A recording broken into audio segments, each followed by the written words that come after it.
with Norbert Gonsalves today, and I wanted to talk to you about your involvement with Tampa Regional Artists and your experience as an artist and what you do, maybe how that led you here, because you are a board member. So I wanted to know how you came to be in that position.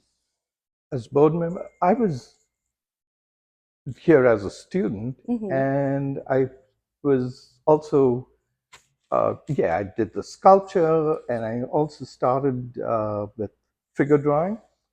And one day, Kathy asked me to kind of facilitate the figure drawing. And a few weeks later, she asked me if I was interested in joining the board because they need volunteers, and so that's how I came to join the board. Right. Because I just wanted to help around. Yeah, absolutely. And we spoke earlier about how you are in Candy's sculpture class. We are going to take a look at one of your sculptures later in this interview, but I wanted to know what your background was in sculpture prior to you joining her class and maybe something that you've learned through being in Candy's class. To be honest, I'd never touched sculpture Mm-hmm. or 2D work. I started off as an art director.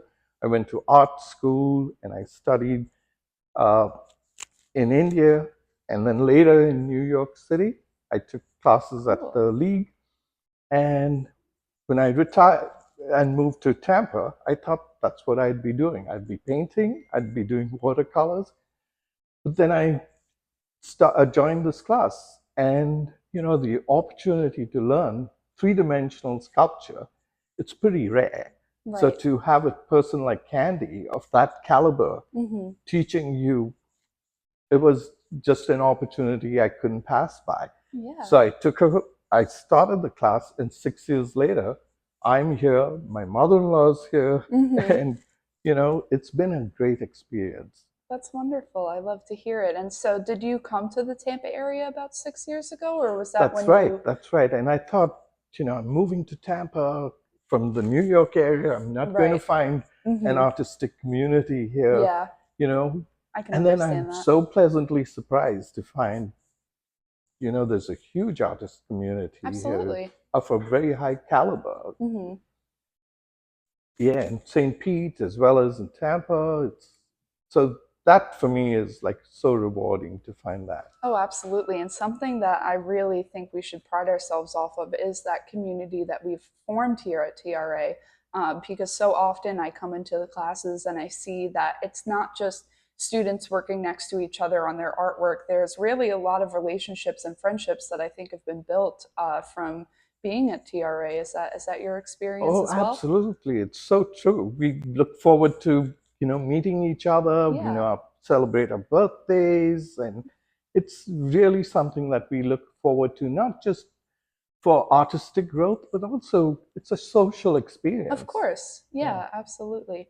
So I am going to adjust the camera now, and we're going to take a look at your sculpture that you have. Okay, so Norbert, this is a sculpture that you have been working on. Tell me a little bit about it.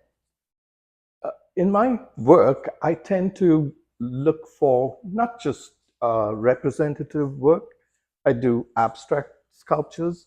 So I'm trying to get to the spirit of movement, Hmm. and so I work in abstract shapes.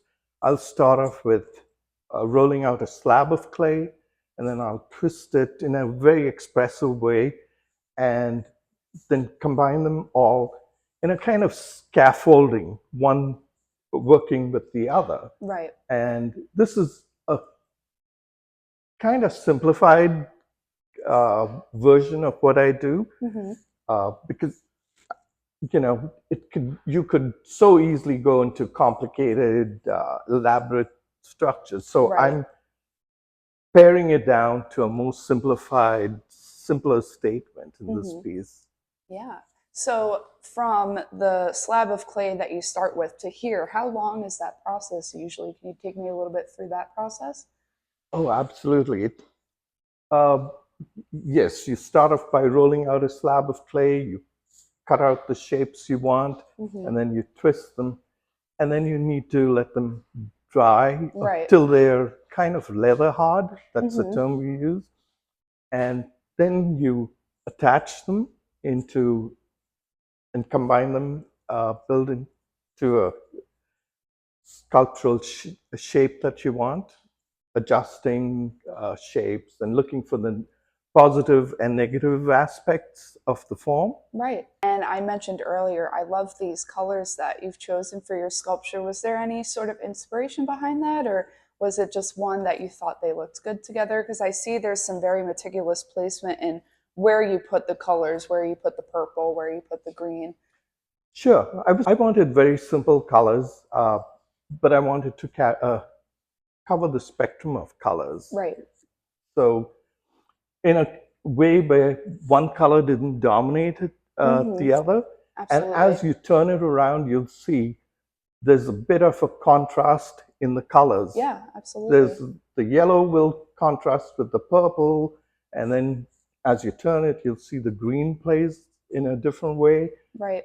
So that's what I'm kind of aiming for. Beautiful. Well, Norbert, thank you so much for sharing with us today.